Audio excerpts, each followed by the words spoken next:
Le président Michel Martelly, accompagné de son Premier ministre et du directeur général de la police, a visité ce mardi le Wharf de Jérémie où des travaux de rénovation sont en cours. Accompagné d'une foule, le chef de l'État qui a parcouru plusieurs kilomètres à pied a aussi visité le nouveau local qui abritera le CIMO, le corps d'intervention et de maintien de l'ordre. Pour le salut,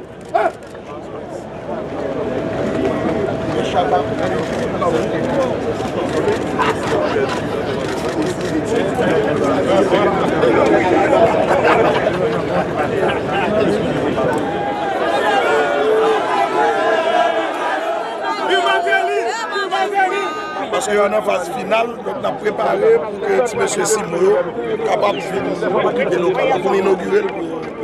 Et place et base dans la zone, ça, les livres dit qui ça, c'est nous connaissons Delma 2. Bon, la porte est plus sécurité dans la zone. Non, si on base et police qui ouvre dans la zone, nous avons déjà une inspection générale qui est dans la zone, donc ça va porter plus sécurité. Combien d'agents qui ont affecté dans la zone? Non, c'est tout bazar. C'est tout bazar, c'est moi qui a affecté dans la zone. Les activités ont repris timidement ce mardi à Port-au-Prince, au deuxième jour d'un mot d'ordre de grève lancé par la table de concertation pour réclamer la baisse du prix du carburant et le départ du président Michel Martelly. À Port-au-Prince, le transport en commun était toujours paralysé, mais parallèlement, le gouvernement avait mis des autobus à la disposition du public. Quelques voitures privées ont été remarquées également sur la route de Delma. Si dans certains quartiers de la capitale, les activités étaient au calme, à bon repos, en plaine et à poste marchand, des barricades de pneus enflammés entravaient une fois encore la chaussée. Le gouvernement, qui avait invité la population à rester calme, s'est dit déterminé à poursuivre le dialogue permanent avec les secteurs vitaux de la nation. Selon le Premier ministre, les arrêts de travail ne peuvent que nuire à l'économie nationale et engendrer des conséquences néfastes pour les populations les plus vulnérables.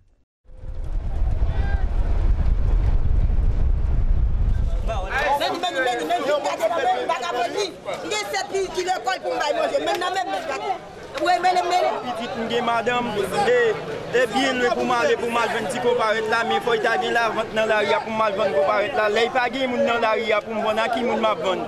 Activité nous c'est machine de ban activité. Nous bloquer toute machine pendant ce temps nous fait activité c'est machine de ban nous propre. Mais si machine est bloquée, nous résilient nous n'a souffrir. Mais pour nous jeunes bagaille sérieux qui pour représenter pour Bita, pour deux messieurs, pour nous gager dans l'avenir. Comment grève là, vous d'accord avec lui? Il va faire bien. Donc vous avez souhaité le mouvement lever ou bien continuer? Oui, je suis content de lever parce que lever, je vais faire un bout de 40 $, un bout de 50 $. Parce que là, il y a deux, je vais parler de mon gabach. Dans les concerts, vous avez fait comme là. Parler de mon gabach. Toute situation paralysée.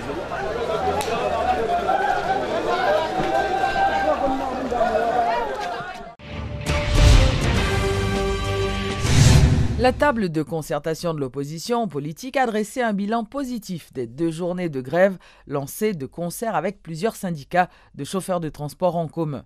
Lors d'une conférence de presse donnée ce mardi, les membres de cette structure ont annoncé la levée provisoire de la grève tout en annonçant dans les prochains jours une série de manifestations et de grèves afin de forcer l'État à baisser les prix du carburant et le départ du président Martelly. Toute population sous tout territoire pays a grève générale 2 journées, lundi 9 et mardi 10 février 2015 là, levé.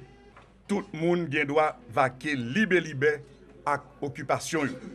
Table concertation opposition démocratique avec résistance patriotique là. Yon l'autre fois encore bat bravo pour peuple haïtien. Toute couche sociale sans retémété. Pour capacité nous gagner. Pour nous faire unité et solidarité derrière toute cause nous estimer qui juste. Tant coup pas accepter payer pour casser, pour gagotte et corruption pour voir tête calée Martelly, Kounya qui gagne Evans Paul comme ministre de facto là-dedans, avec l'argent nous qui dans caisse l'État qui fait yo pas qu'à baisser prix gaz là comme ça doit. Geste unité et solidarité ça.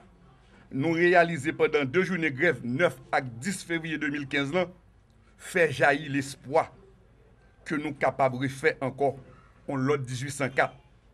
Fois ça, pour nous construire une nation, qui doit chita sous inclusion, développement, souveraineté, démocratie, justice sociale et solidarité internationale. Pour ça fait, l'imandé seulement pour gagner bon dirigeant dans tête pays qui gagne bon gens vision avec sens responsabilité. Le nouveau conseil électoral a tenu sa première conférence ce mardi. Les membres du CEP ont présenté la situation actuelle de l'institution et les différents dossiers en cours en vue de la réalisation prochaine des différentes élections dans le pays. Le cadre légal, le calendrier et le budget électoral sont autant de points touchés par les conseillers électoraux lors de cette conférence. Dans cette conférence, avec un menu contenant 5 grands points, 3 annonces retiendront l'attention. Le calendrier électoral, le cadre légal actualisé et le budget pour la réalisation des prochaines élections. D'abord, le calendrier électoral. Une proposition a déjà été élaborée par le Conseil et sera bientôt discutée avec les partis politiques. Étalé sur 10 mois à compter de mars, ce calendrier englobe la réalisation de 3 élections sur un seul processus. Pierre-Louis Aupont est le président du CEP. Il explique. Et nous aurons les législatives au mois de juillet. On aura comme convenu le deuxième tour des législatives et le premier tour des présidentielles le 25 octobre 2015 comme le veut la Constitution. Et en janvier, on aura le deuxième tour des présidentielles et les élections municipales et locales. Pour le cadre légal devant régir les prochaines joutes électorales, le CEP a déjà travaillé sur le décret et le document a été transmis aux acteurs politiques pour des réactions. Ce document fera l'objet de débats avec différents secteurs, dont ce qui reste du Parlement, affirme le trésorier de l'institution. Selon le docteur Ricardo Augustin, les préoccupations des partis ont été prises en compte dans ce texte. Tout irritant que ensemble acteurs politiques ont été soulevés depuis dans El Rancho.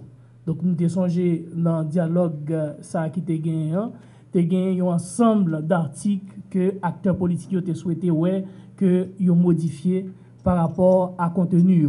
Aujourd'hui encore, le Conseil électoral provisoire n'a pas le coût total du processus électoral qui doit démarrer au mois de mars de cette année. Si la première estimation faisait état de 35 millions de dollars pour les élections législatives et locales, ce chiffre doit être revu à la hausse car le processus comprend désormais les présidentielles, affirme le président du CEP, Pierre-Louis Aupont. Nous allons rencontrer avec différents barrières pour nous définir un projet électoral, nouveau projet électoral, par rapport à ça, nous-mêmes comme nouveau conseil. Et nous avons négocié avec Bayer qui monte additionnel à capoter et la différence pour des raisons de souveraineté devrait être apportée par l'État haïtien. En ce qui concerne les dossiers des bêtes et des becs, le CEP va évaluer les cas de contestation.